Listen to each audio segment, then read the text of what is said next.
Istana Negara is a two-story palace that used to house the highest of Malaysian monarchy, the Yang di-Pertuan Agongs, along with their families.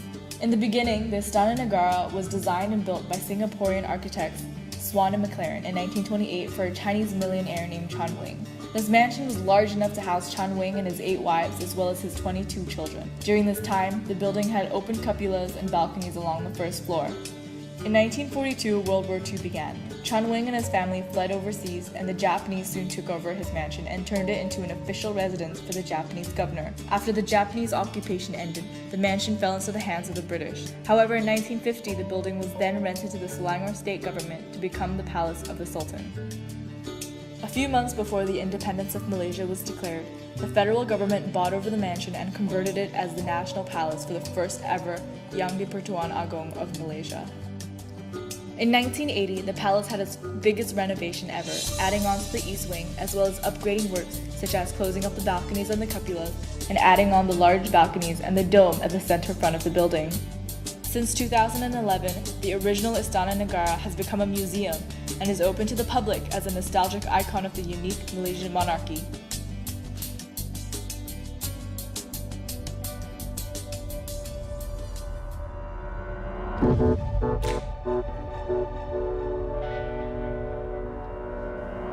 The design of the Istana Negara was heavily influenced by the Palladian style, and one of the ways that this is exhibited is through the symmetry of the building.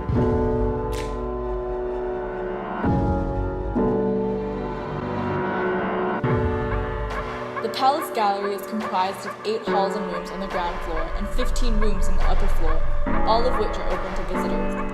Inside the palace, Palladian-style furniture as well as the doors and windows can be seen all throughout the Istana Negara.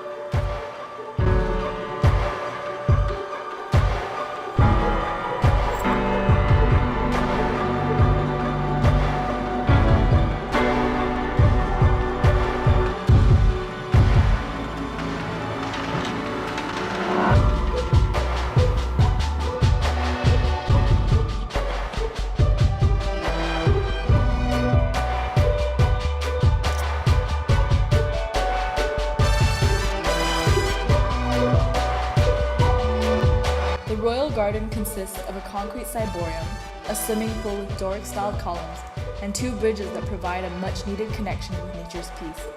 The garden is currently closed to the public, but is still well maintained by the museum.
Malacca, a state of historical importance, is located next to the Strait of Malacca. It was once a strategic location for maritime trade to take place, and this attracted the attention of Europeans to extend their power into the state. Tranqueira was one of the suburbs developed by Portuguese in Malacca to allow the local community to reside in it. During that period, the Portuguese men married the local women and their intermarriages formed a Eurasian community. Over the years, the concept of Tranqueira suburb ceased to exist. However, a road named after Tranqueira was developed outside this previous suburb. To serve the Portuguese Eurasian community that resides along Tranqueira Road, a chapel was built.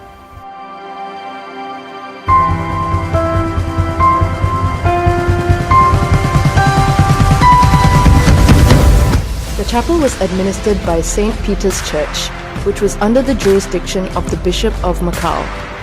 It initially functioned as a religious center for the Portuguese Eurasians, and later it served Roman Catholics of other races.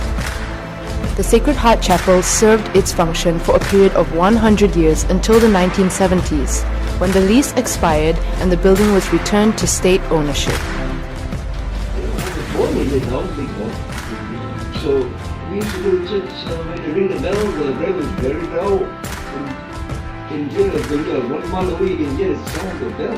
No, just a lack of peace and things. Incredibly, some of the people from here, they are Catholics, like this Indonesian, Chinese Catholics, they're working elsewhere, they migrated, and some Chinese, they go to another church in St. Peter Church.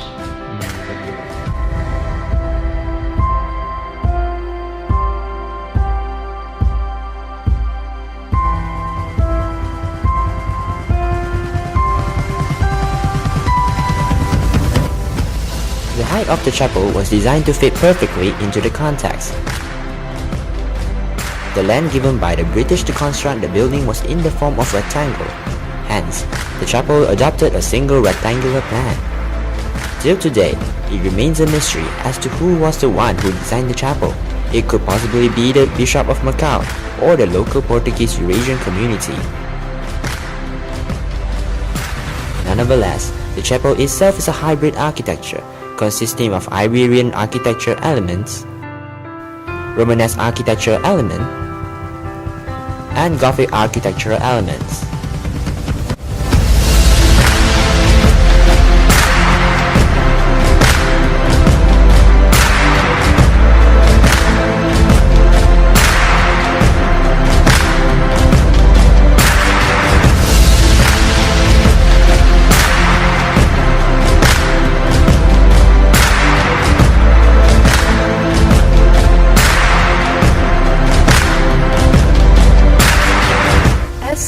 Most of the structure of the chapel is old and broken due to the long period of abandonment. Fortunately, we were able to visualize the original conditions of the chapel through our communication with some of the senior citizens.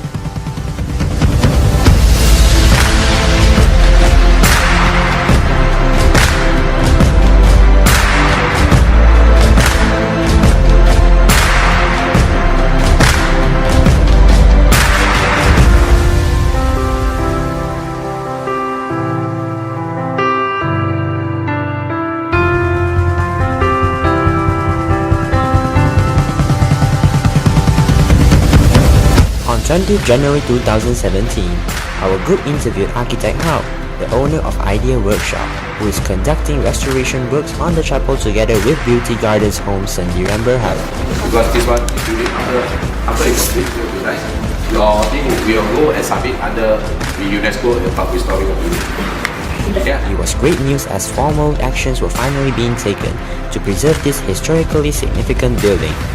For this project, we were assigned to measure the building and document the collected information into a research report and documentary video. We sincerely hope that our efforts could contribute to the restoration and conservation of the building. As the building was roofless, the works conducted on site were tedious and challenging. Works which were carried out were constantly affected by weather conditions, rain or shine. Although there was no smooth sailing during the completion of this project, we gladly accepted the challenge. Hopefully, the Sacred Heart Chapel would be able to stand the test of time for years to come.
Malaysia's historic city, Malacca, has witnessed the height of a Malay Empire and later occupation by the Portuguese, Dutch, and English.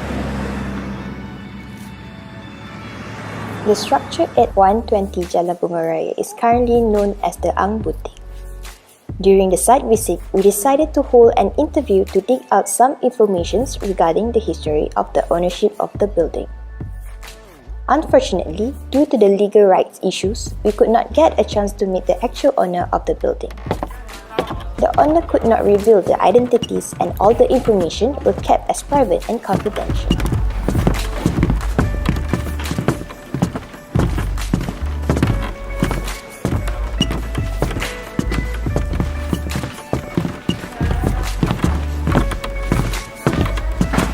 From what we have heard, the ownership of the building was actually involving many shareholders amongst family members, so they need to go through some agreements which may take some time before divulging the information to us. However, we managed to interview the tenant of the buildings, named Mr. Chong. Mr. Chong has took over renting the place for about 60 years. According to him, his father and his late grandparents have rented the building since 1966. At first, the owner of the building wanted to sell the place to them, but since there were many shareholders involved, he decided to remain renting it to them. Besides, Mr. Chong had also leased the place to other tenants. One of them was an old lady that has rented the place with him around the 1960s to 1980s. The old lady had subleased the ground floor to other shop owners and rented the 5 rooms on the first floor for living space. After she passed away, all the old tenants continued renting the place with them.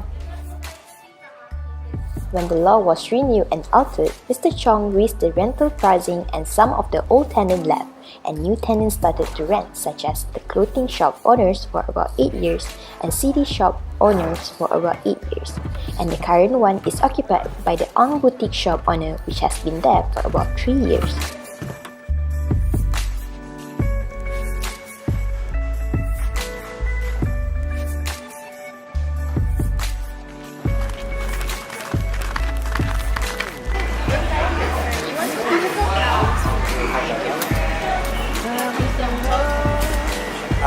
Chapati sudah mari. Entah lah.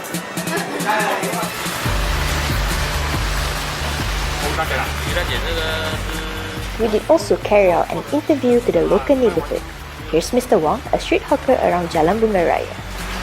那你觉得这里的历史需要保留吗？这里的建筑物需要保留吗？保留，现在政府是要政府不要停啦。你看政府要停，卖要发财，发财要保留的。全部人购买到完了，全部做民宿、做 hotel， 都破坏这里的文化了。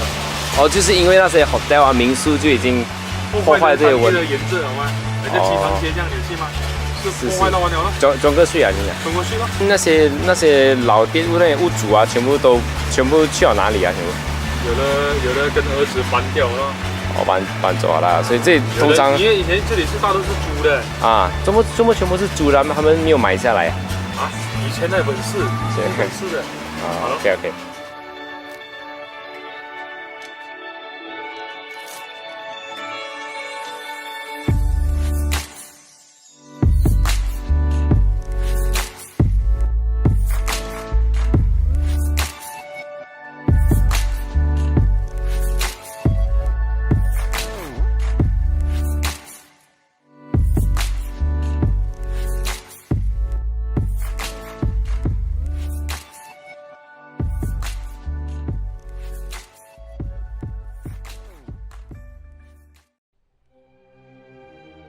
Dear students, please be informed that you will be participating in an on-site investigation and measurement on the 20th of January 2017. Location: Balai Seni.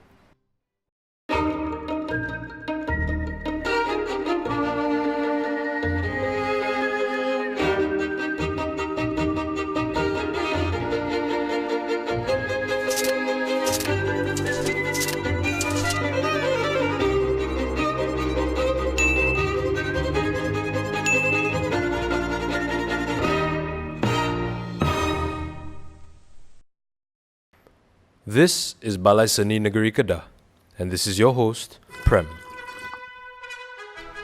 Our story begins in the city of Alostar, Kedah. The city was founded by Sultan Muhammad Jiwa along a main road connected to a bridge now known as Jambatan Badri Shah. This bridge was used to link neighboring towns to the city. The main road, named after its founder Sultan Muhammad Jiwa, was influential in attracting migrants, which resulted in the birth of the landmarks we see today: Masjid Zahir, Balai Besar, and in our case, the Balai Seni Negeri. The year was 1893.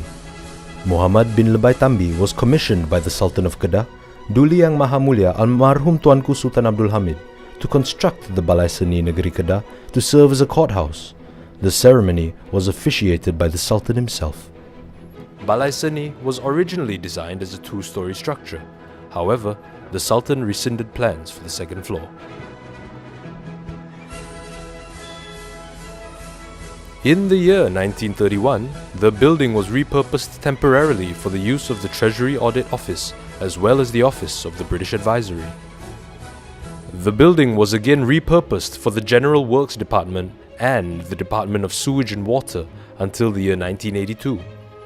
On the 25th of July 1983, the building was officially designated as Balai Seni Negeri Kedah Darul Aman by Duli Yang Maha Mulia Tuanku Sultan Haji Abdul Halim Muazzam Shah, with the intention to serve as an art gallery for local artists to showcase their work. As a courthouse, the building was divided into 3 courtrooms, 2 waiting rooms, as well as administration and service spaces.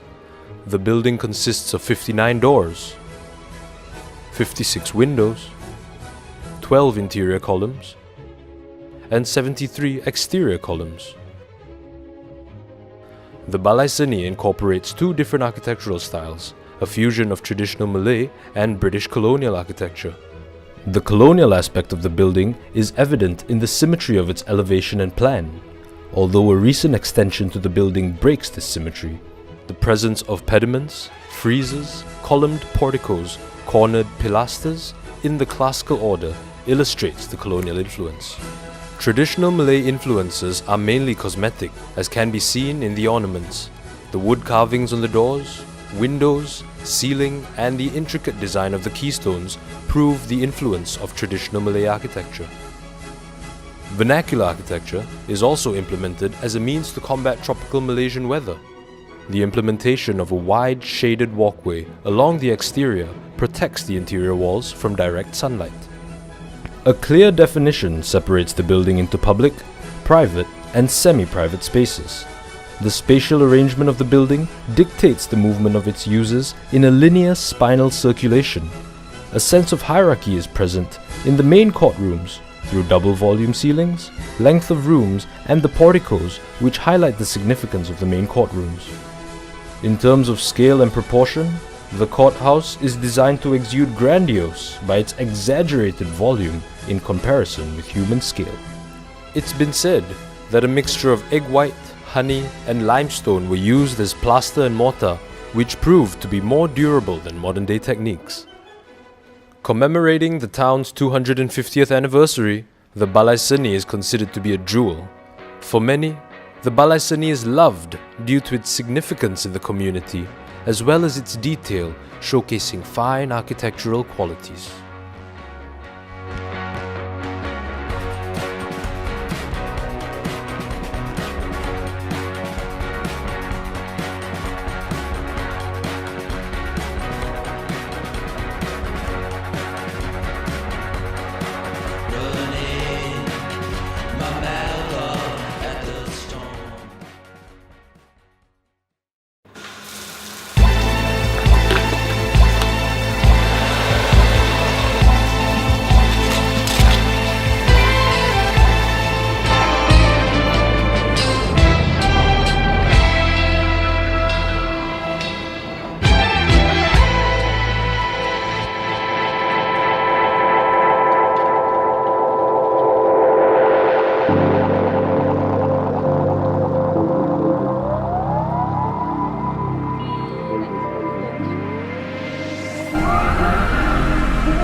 reach our destination, the Ipoh Town Hall or Dewan Bandaraya Ipoh, located at Jalan Datuk Panglima Bukit Gantang Wahab.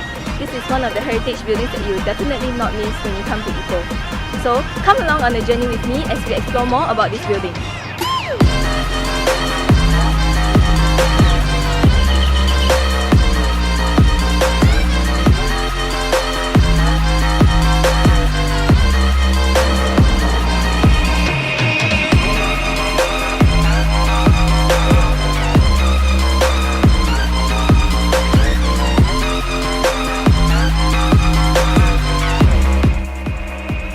The town hall was constructed in year 1914 and it was completed in year 1916. The town hall was used as the post and telegraph office. The building also served as a post office and was once the district police headquarters in 1948. Finally, in 1962, the building was a public auditorium until now.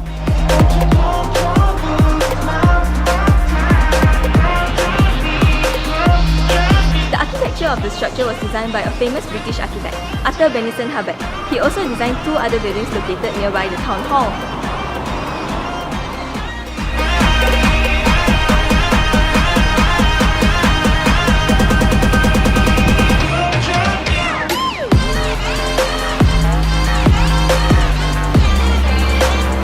Wow, right? Yeah, great, thanks. amazing.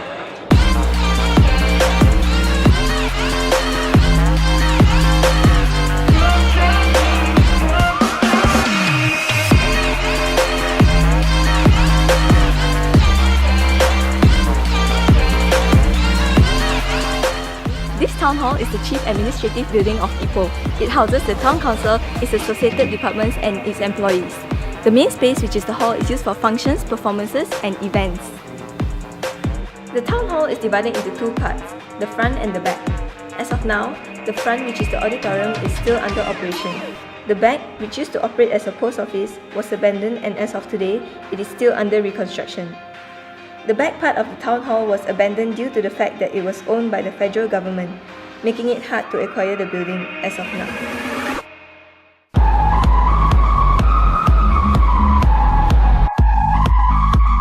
The Ipoh Town Hall is a building of history and beauty. It not only possesses a great historical significance, but it also has distinctive architecture, which brings about its significance as a symbol of the local government. This town hall is an Edwardian Baroque municipal building, proven through its extensive rustication on its facade, contributing to its elegance, exaggerated voussoirs of arch openings, segmental arches, engaged columns, exaggerated keystones, plainer decorative capitals and group ornaments. A.B. Hubbard designed this stately colonial building with strong classical elements known as Classical Revival architecture, as seen through its formal symmetrical design, not only in plan, but elevation also. The Classical Revival architecture is also seen through the Anse de Peniel facade, the front facade column porch, the front-facing gable on main roof, and its massive columns topped by the front-facing pediment. The town hall was designed to reflect an interesting neo-Renaissance Victorian theme, with its feature of colossal Greek and Roman columns in plain Doric style. The two-story building is surrounded by an open arcade or veranda on both floors, which are decorated with columns and semicircular arches, which highlight the characteristics of Greek and Roman.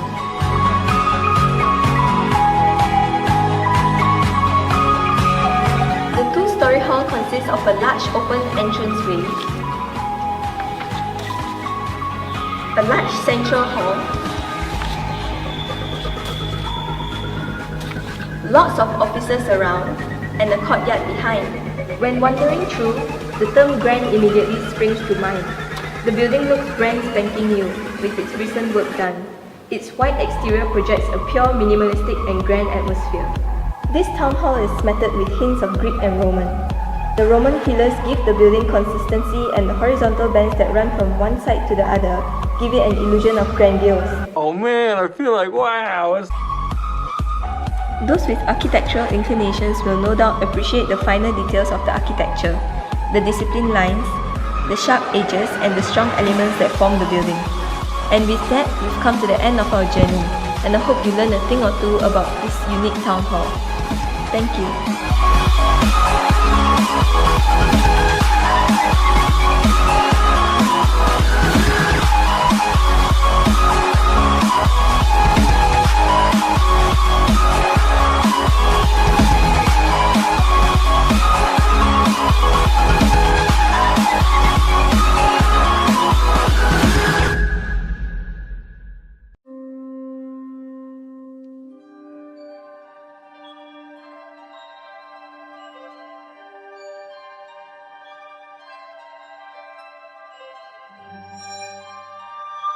Situated in Xi'an, China, Liyuan is a theatrical building complex. People used Liyuan to refer to plays and performances, and it can fit up to 600 audiences. It was built in 1324 and was later refurbished during the Ming and Qing dynasties. In the 1980s, Liyuan was relocated from its original site and restored in the museum, brick by brick.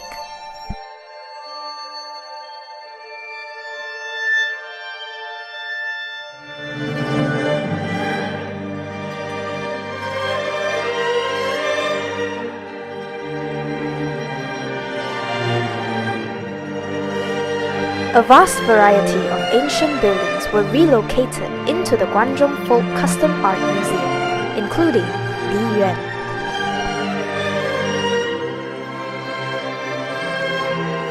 The carvings on the main facade show the glimpse of two major events, Su Wu and the Three Kingdom period, along with calligraphies that describe the family's history and involvements, including their expectations for their grandchildren.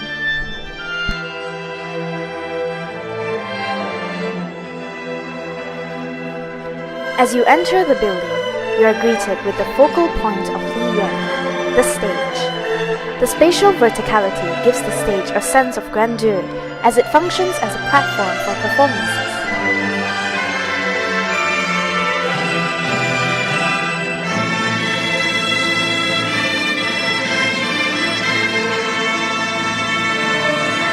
The tea house is a multi-level building, which includes a porch and a kitchen. It functions as a rest house and, as the name implies, serves tea.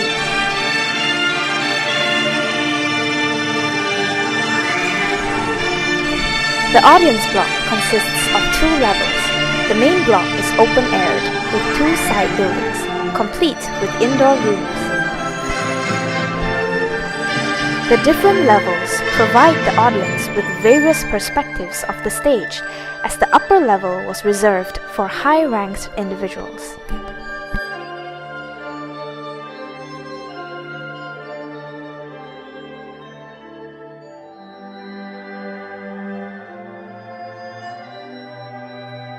One of the most significant ornaments on the audience block is the one of Hong Lou Meng, a novel written in 1791. All the ornaments are related to arts and literature of the same era. Floral ornaments, such as the lotus flower, are common features of Ming and Qing dynasty, influenced by Buddhism. The smiling lions were purposely made to look as if they're clever and lively, and less fierce.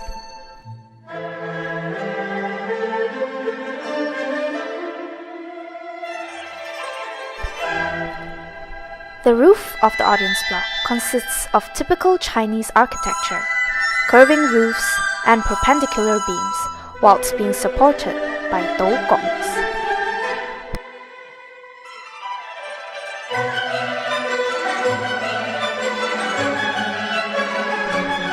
Overall, Liyuan was made from various materials consisting of concrete, stone, ceramic floor tiles, masonry, and timber.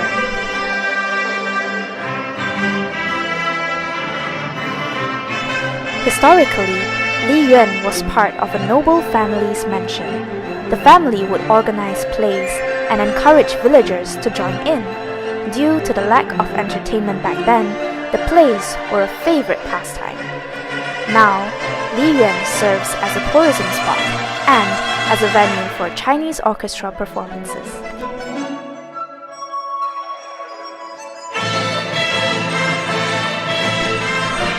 All in all, Liyuan is definitely a building which embodies the theatrical, cultural, and architectural essence of Xi'an.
At the end of 1979, during the reign of Malaysia's 7th king, Sultan Haji Ahmad Shah Al Mustain Billah of Pahang, an annex building was built at the east end of the original site, under the supervision of Captain David Wee, senior architect of the Public Works Department.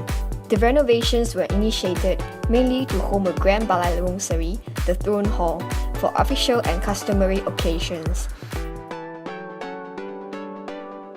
As we transverse across the main building towards the Balairong, we can uncover that the architectural style transforms from British colonial and Palladian style to modernistic expressionism and primitive regionalism, left by the Corbusian international style. The style is unique in our country as it is not of eclecticism or any example of revivalism of any era. This is due to the epoch of the era, whereby our nation had just acquired independence from years of occupation, a result of imperialism that spread across the continents.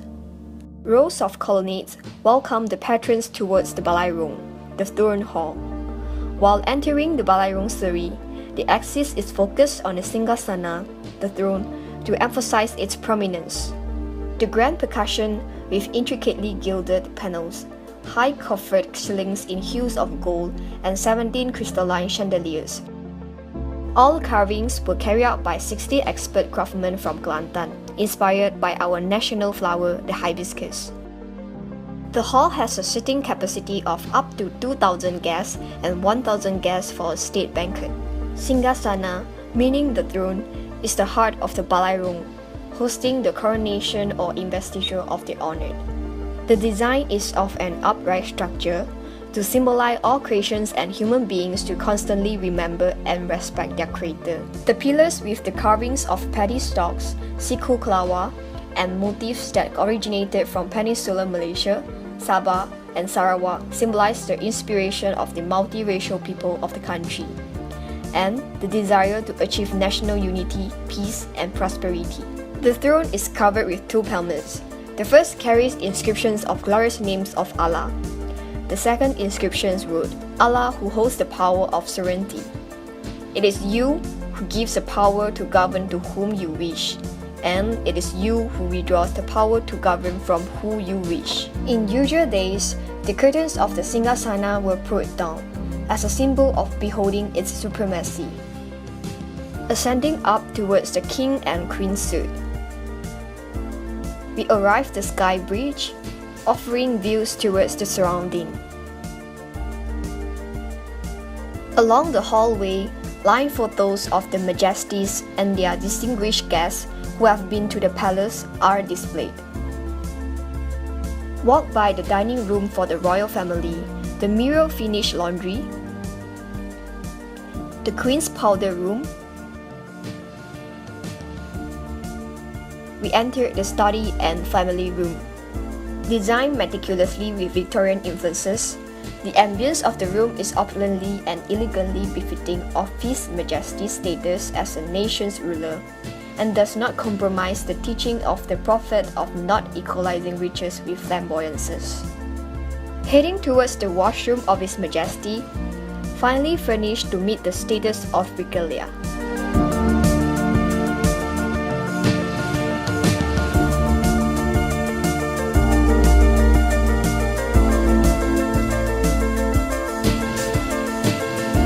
Entering His and Her Majesty's bedroom, it is clear that the design is devoid of any human or animal motifs, as according to the Islamic teaching.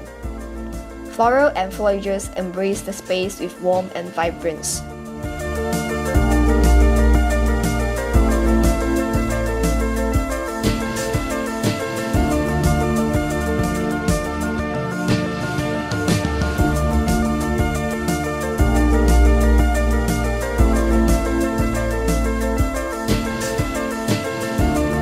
Glance upon the ceiling. A chandelier lit up the space. From the balcony that offers a perfect view towards the city, the iconic buildings of Kuala Lumpur skyline are under the careful sight and guidance of His Majesty. Waded through the history, the Balairong stood as Malaysia's symbol of independence and to establish our very own identity as Malaysian.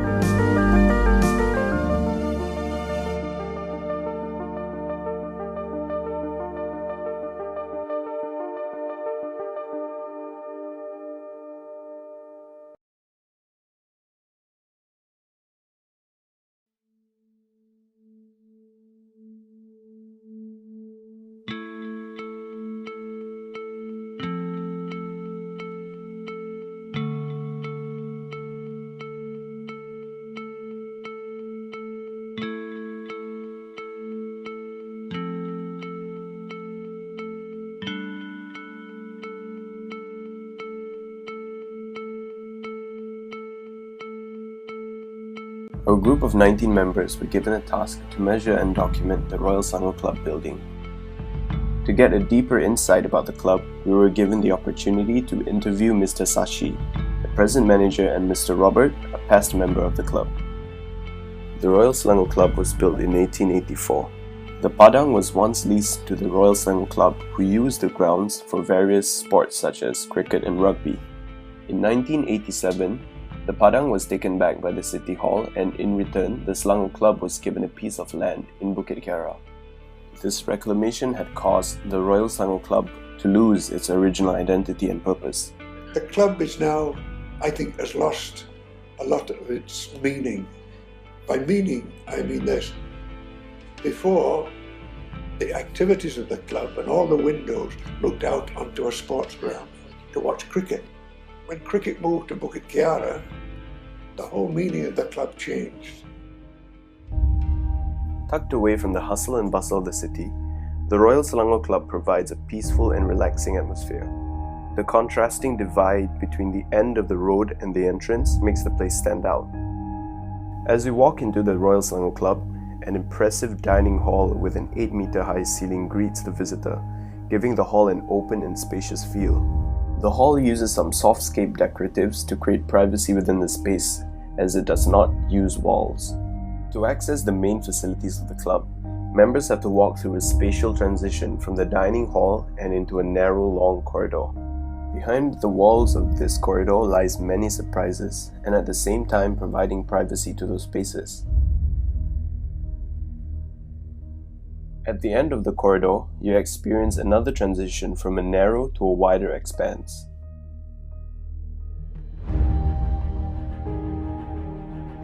The hash bar is spacious, but the walls that enclose the space borrows it a sheltered look that feels private. The hash bar sports a curved glass wall, a centerpiece that counters and softens the sharp angles of the building, another element of surprise. Throughout the 133 years of the club's existence, many changes have taken place. As the people adapted to the club too has adapted and assimilated with its location and the Malaysian culture. The club can also be seen as a cultural front in KL through which British colonial culture was introduced. Bar hopping, squash, darts, and billiards. Over the years, as the number of British members reduced, there was a rise in the number of Malaysian members. This in turn naturally pushed the club to adapt and cater to Malaysians by providing local, Indian and Chinese cuisines, a more localized approach. It was only logical to build the RSC in a style that reflected what was relevant to the British during the time. Presently, the style of the building is a marked style of Tudor-era houses.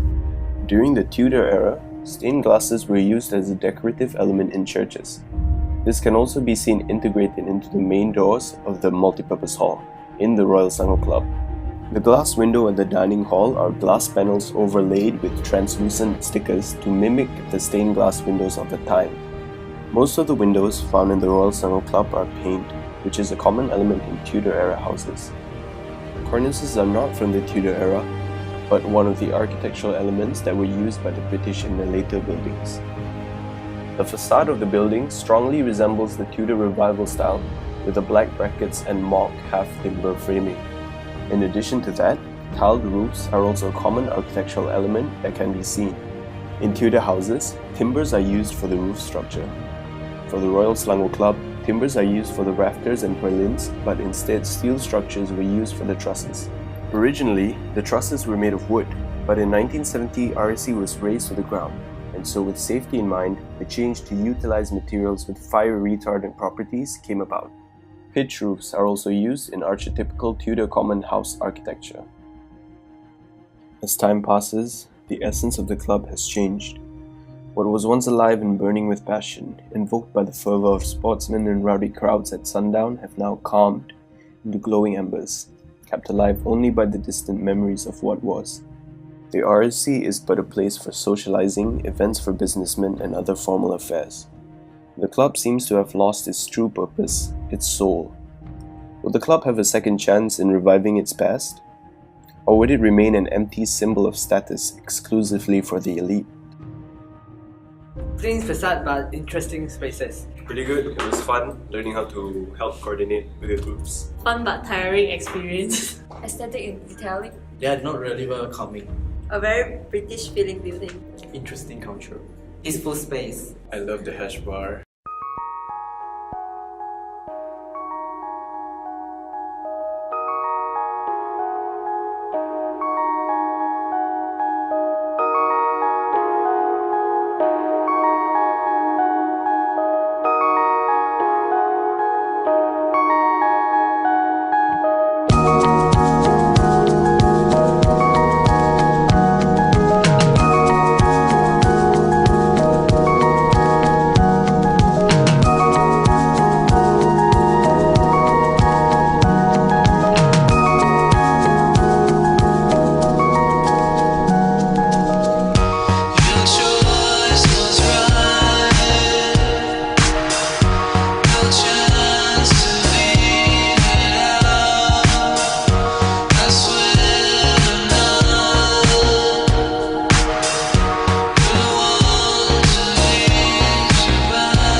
Located 400 kilometers north of Kuala Lumpur, Alor Setar boasts rich heritage and culture.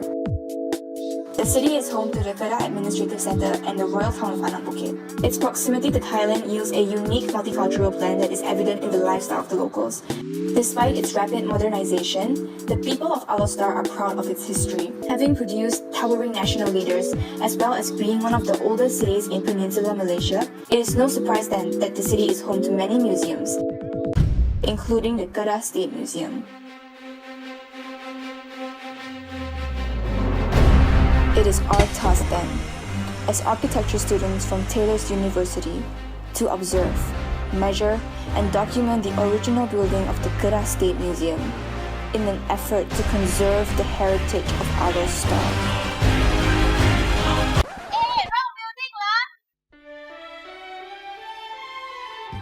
Across the street from Taman Merdeka is the Kedah State Museum Complex, which includes the new museum building, as well as its original two-story building which now functions as the museum's administration office.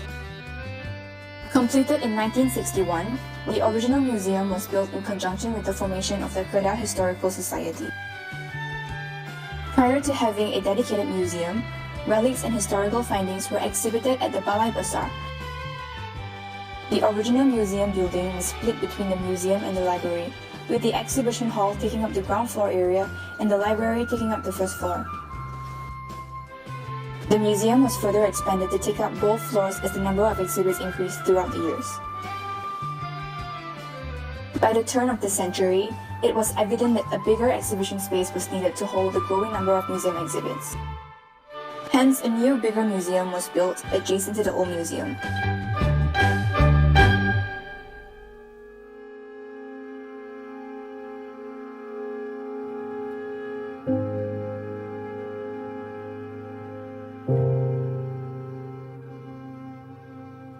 The old museum was fashioned to resemble the Balai Besar as an homage to the traditional Kedah architecture, influenced by Malay, Chinese, and Siamese motifs. Taking cues from Balai Besar, the old museum building is predominantly a wooden structure with a concrete base. The upper floor is made fully out of timber, flanked by verandas on both sides that are each supported by 8 pilotis, signaling the infusion of modern architecture elements similar to other buildings in Malaya built in the 60s.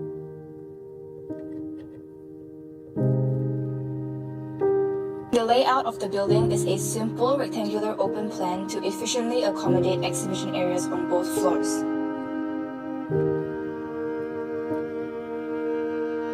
The main entrance to the building features a welcoming double-volume portico supported by 8 columns.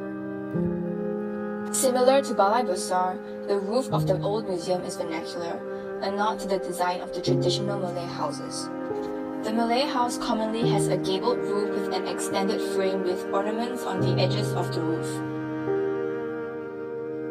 The building features wooden louvered windows along the corridor on the ground floor, which have since been sealed due to the installation of air conditioning in the interior spaces. The windows in the portico carry simple modernist motifs, signaling a blend of traditional and modern architectural elements. Due to the intense sun rays in Malaysia, the corridors are equipped with arched wooden panels, which act as both an ornamental feature as well as a shading device. As a symbol of pride, the crest of Kedah is embedded into the handrail of the landing area on the grand staircase leading to the upper floor. Interior ornaments are minimal, with sole focus given to the ventilation openings, which feature intricate bronze metalwork that depict traditional cultural activities and identity of the locals. Despite the museum being moved to its present home in the new building, the old museum structure should be preserved as a testament to the passion locals have in preserving the rich history and culture of Kedah, as well as presenting a prime example of a blend between vernacular and modern architecture.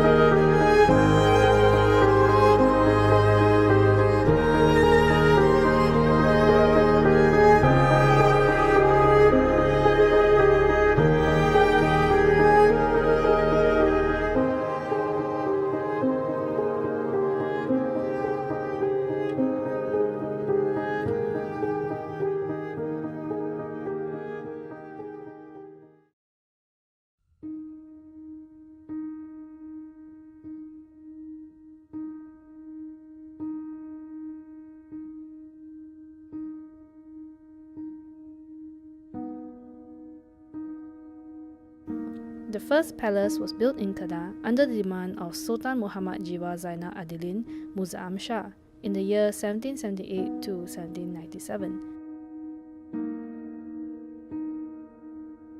In the year 1726, the building started to construct with 3 parts, which included the masjid, the rumah, and the penghadapan, which is the place where he meets the putri.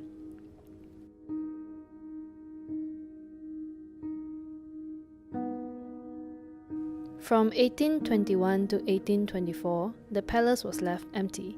Sultan and his people flee to Kedah to Penang during the Bugis invasion. The place was burned down by the Bugis invader in rage.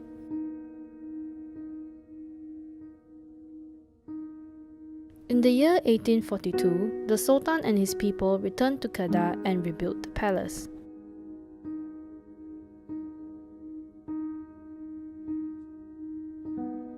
In 1856, the palace was rebuilt under the command of Sultan Ahmad Tajuddin Mukarram Shah, according to the previous design.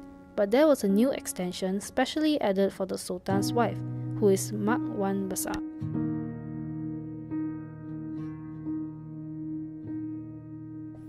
In 1904, the building was renowned as the Istana Pelamin. However, the royal family abandoned the palace after a long time. Today, the palace was finally transformed into a museum, known as the Royal Museum Kedah.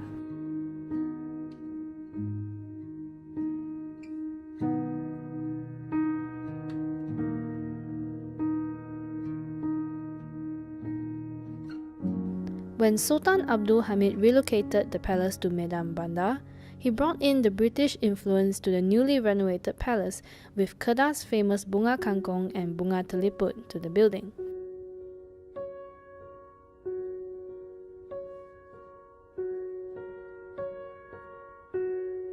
The ornamentation of British itself carried out simplicity and elegance to the palace.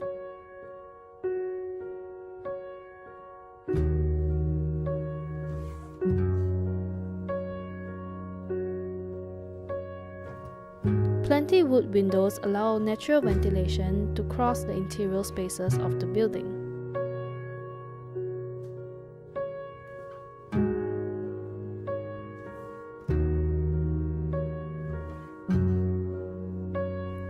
Initially, the palace is made out of timber, mostly Chengal and Meranti. After undergoing a few destructions, the cement mixture was mixed with duck egg whites, honey, and sand to be used as a construction material. Bricks were used as walls as well in the later stage of construction.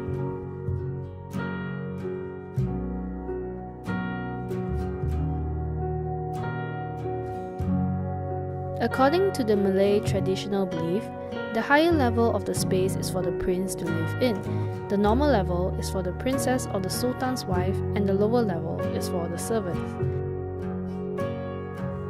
As for the doors, the widest and highest door is only allowed for the sultan to access,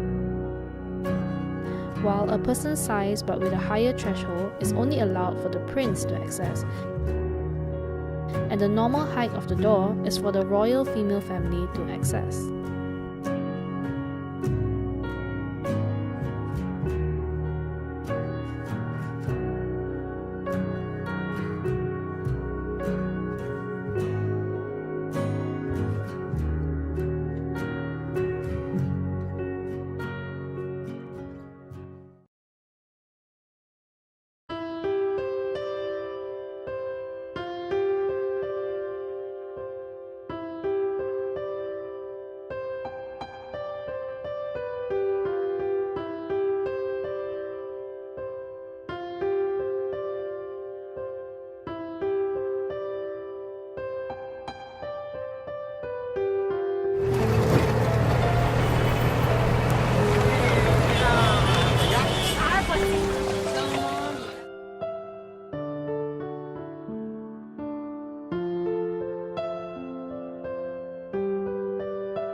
This is Yigwo, a goldsmith jewellery lot turned heritage stay. Now turned into a hotel lobby, the lot still retains some of its structures from its time as a jewellery store. The shop uses Strait's eclectic style, which is narrow, yet compensates by its height.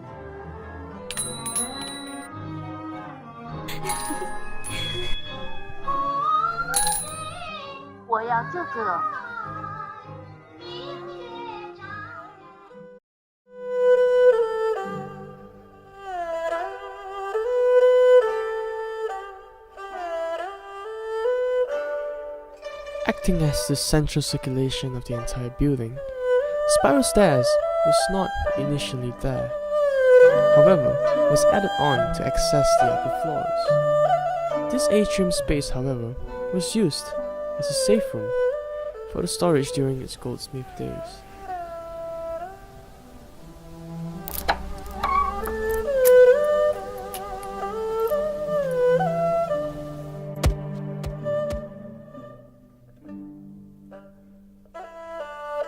Designed in a very old-fashioned oriental style is the kitchen of the hotel. When natural light comes in from the atrium, the space, which is narrow and small, is given the illusion of being open and cooling at the same time. This particular area, however, was used as a parking place for bicycles for the workers of the shop, which is also the quarters of the den workers.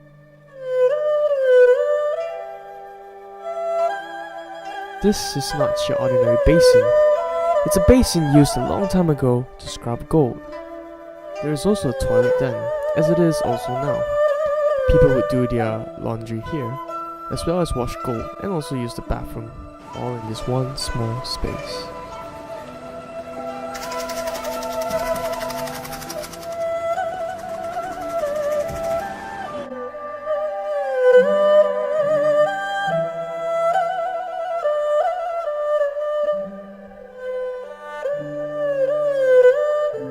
Moving up to the first floor is where all the rooms are located for the Heritage Day. Coincidentally, it was also the living quarters of the workers back then.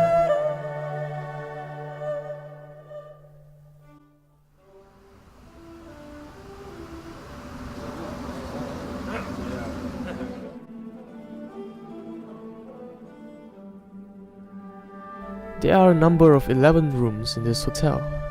Each room was designed with different concepts to give different experience to its user. Though of course, all these rooms were just one for all of the workers a long time ago.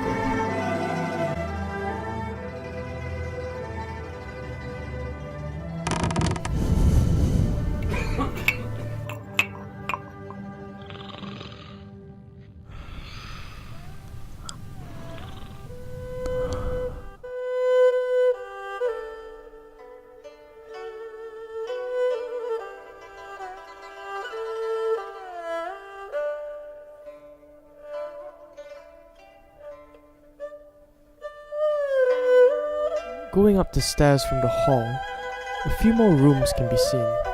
Of course, it wasn't a room before, but an office place. Its exaggerated tall ceilings and walls gives the space better ventilation, but also a grand look to the den office.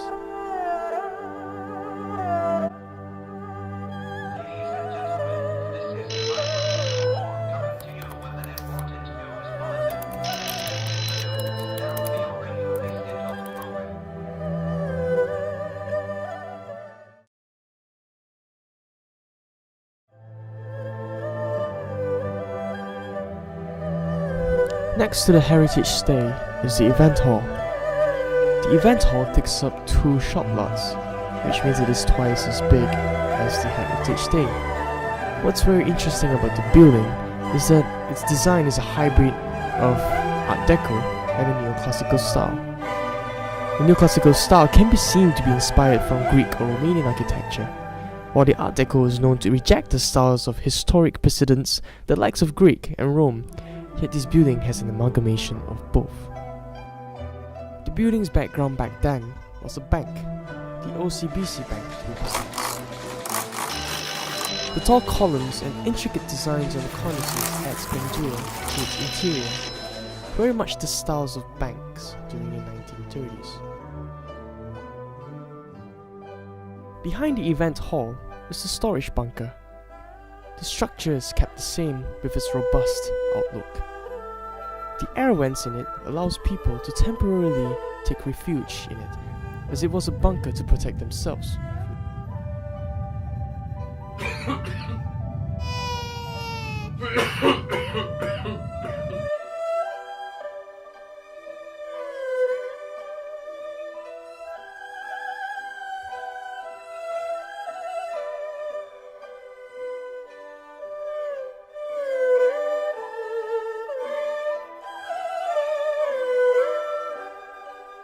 the roof garden. The space's connection with the environment and its uses of plants gives a cooling and relaxing effect to the place. It was added on for the purpose of giving nature back to the building. Initially, this garden was non-existent. What was present before was just the air vents in the bunker.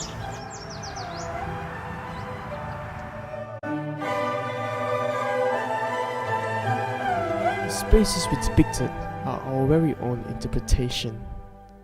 Sometimes we move forward so much that it is better for us to actually take a few steps back and appreciate the legacy left to us. As is the name Sarang Palo, we have to go back sometimes.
I think this one was constructed somewhere in maybe it's 75 or 76.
More, I don't know how big, more than 1 feet.